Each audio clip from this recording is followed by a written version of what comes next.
Now, Africa is in a unique position to capitalize on the new global order as it continues to be an attractive investor destination. There are views of business leaders at the 10th Annual Southern African Europe CEOs Dialogue. They urged leaders on the continent to manage internal risks and geopolitical tensions in order to succeed. Newzroom Afrika's Ntokozo Khumalo was there and found this report.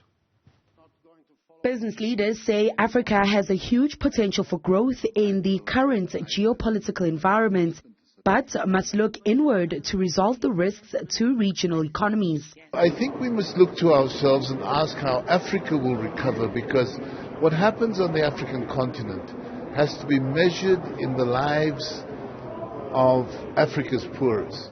He adds that each year thousands of disenfranchised youth leave the continent to find opportunities elsewhere, leading to Africa losing critical skills. The chairperson of Tebe Investments says young people and SMEs must be brought to the CEO's table.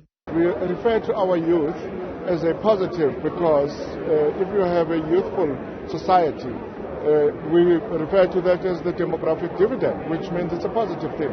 But the bulk of those young people are unemployed.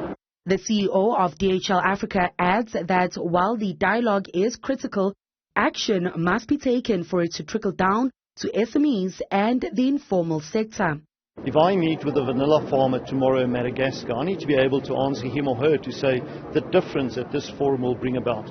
And what do I think those opportunities are? I think the opportunity is for policymakers, government and the big corporates that are all in attendance here today to actually afterwards to say these are the practical things we're going to implement. Political parties were invited to share their views on the future of South Africa beyond 30 years of democracy, specifically when it comes to dealing with youth unemployment. In terms of unlocking the youth potential, first in terms of experience, allow them to gain experience at the workplace.